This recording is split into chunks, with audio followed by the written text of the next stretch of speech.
अस्सलाम वालेकुम साथियों। बिहार विधानसभा चुनाव में असदुद्दीन ओवैसी की पार्टी प्रत्याशी उतारेगी। जोकीहाट विधानसभा सीट को लेकर बहुत ज़्यादा चर्चाएं चल रही हैं। यहाँ पर चर्चा ये है कि इस बार भी मौलाना अब्दुल्ला सलीम साहब को टिकट नहीं मिलेगा। ऐसी चर्चा इसलिए चल रही है क्योंकि यहाँ पर मुखिया मुर्शीद आलम जो कि एमआईएम पार्टी में शामिल हुए हैं, उनकी दावेदारी काफ़ी मजबूत बताई जा रही है और यहाँ पर असदुद्दीन ओवैसी की पार्टी उनको इस बार प्रत्याशी बना सकती है। आपको बताएं जोकीहाट विधानसभा सीट पर 2020 के अंदर असदुद्दीन ओवैसी की पार्टी ने शहनवाज आलम को टिकट दिया था। हालांकि बहुत ज़्यादा राजनीतिक घटनाक्रम वहाँ पर हुआ था। मौलाना अब्दुल्ला सलीम साहब का टिकट होना था, लेकिन टिकट डिक्लेयर होता है मुखिया मुर्शीद आलम का। उसके बाद नामांकन के एक दिन पहले वो टिकट काट कर शहनवाज आलम को दे दिया जाता है।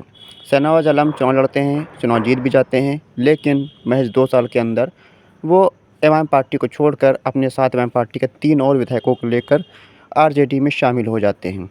उसके बाद लोगों में, आवाम में गुस्सा था, आवाम में तकलीफ़ थी इस बात की कि मौलाना अब्दुल्ला सलीम साहब जो कि एमआईएम पार्टी के कद्दावर नेता हैं, वफ़ादार नेता हैं, उनको टिकट ना देकर ऐसे लोगों को टिकट दिया गया जो कि एमआईएम पार्टी को धोखा दिया, असदुद्दीन ओवैसी को धोखा दिया।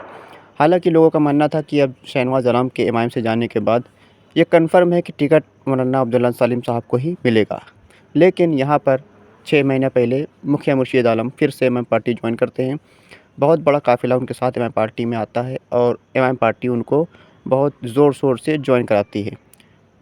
मुखिया मुर्शीद आलम भाषण के दौरान माफ़ी मांगते हैं अपने दिए हुए पुराने बयान के लिए। पुराने बयान में उन्होंने असदुद्दीन ओवैसी पर आरोप लगाया था कि हमने उनको 25 लाख रुपया टिकट के लिए दिया है। उसके बावजूद उनका टिकट काट दिया गया।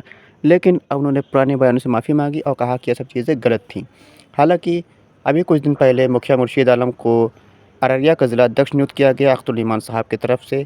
ऐसे में ये बात कन्फर्म हो रही थी कि जोकीहाट से इस बार फिर से मुखिया मुर्शीद आलम को एमआईएम पार्टी प्रत्याशी बनाने वाली है और यहाँ पर मुखिया मुर्शीद आलम ही जोकीहाट से उम्मीदवार होंगे जो कि शहनवाज आलम का मुकाबला करेंगे। मुखिया मुर्शीद आलम काफ़ी कद्दावर नेता हैं, जोकीहाट के इलाके के मुखिया भी हैं और वहाँ पर मुखिया मुर्शीद आलम का अच्छा खासा सियासी रसूख भी है। लेकिन मौलाना अब्दुल्ला सलीम साहब एमआईएम पार्टी के वफ़ादार नेता हैं, कद्दावर नेता हैं और मकबूल आलिम दीन भी हैं। उनकी पहचान पूरे देश के अंदर है, उनको लोग पूरे देश के अंदर जानते हैं, पहचानते हैं, उनसे मोहब्बत करते हैं और चाहते हैं कि असदुद्दीन ओवैसी की पार्टी उनको प्रत्याशी बनाए और उनको उम्मीदवार बनाए और वो विधानसभा के अंदर असदुद्दीन ओवैसी की पार्टी से। लेकिन खबर कुछ ऐसी उड़ रही है कि यहाँ पर एक बार फिर से मौलाना अब्दुल्ला सलीम साहब को टिकट नहीं दिया जाएगा। उनकी जगह पर मुखिया मुर्शीद आलम ही एमआईएम पार्टी के जोकीहाट से उम्मीदवार होंगे। मुखिया मुर्शीद आलम एमआईएम पार्टी को पहले भी छोड़ चुके हैं, इल्ज़ाम लगा चुके हैं। ऐसे में उनकी वफ़ादारी पर सवाल उठता है।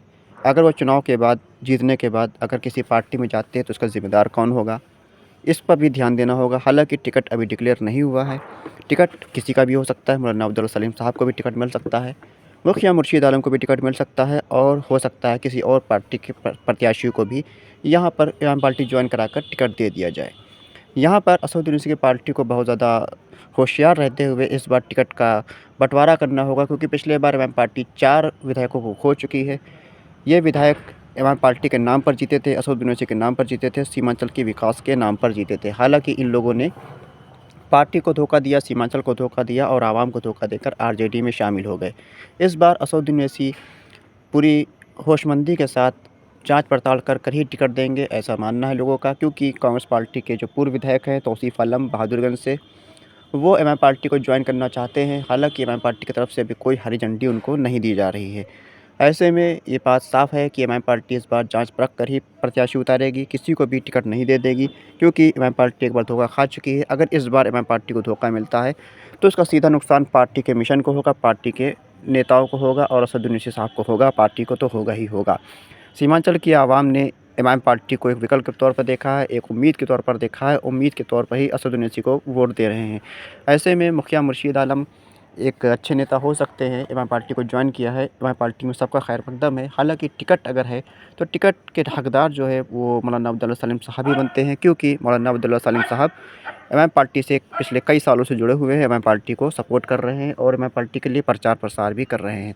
हालाँकि मुखिया मुर्शीद आलम इन दिनों काफ़ी मज़बूती के साथ एमआईएम पार्टी का प्रचार कर रहे हैं, लोगों को एमआईएम पार्टी में जॉइन कर रहे हैं, काफ़ी अच्छे से वो काम कर रहे हैं। लेकिन टिकट किसको होता है ये तो देखने वाली बात होगी क्योंकि अभी टिकट की कोई भी ऐलान नहीं हुआ है। हालाँकि चुनाव जो है वो अक्टूबर या नवंबर में होना है। ईद के बाद असदुद्दीन ओवैसी साहब का दौरा भी बिहार के अंदर होना है। ऐसे में असदुद्दीन ओवैसी का दौरे में क्या घटनाक्रम होता है, क्या मौलाना अब्दुल्ला सलीम साहब उस दौरे में शामिल होते हैं या फिर वहाँ पर किसी बड़े नेता की हमारी पार्टी में ज्वाइनिंग होती है या फिर किसी कुछ टिकट के ऐलान होता है, कुछ प्रत्याशियों के नाम का ऐलान होता है, सब देखने वाली बात होगी। हालाँकि अभी तक कोई भी प्रत्याशी के नाम का ऐलान यहाँ पर नहीं हुआ है।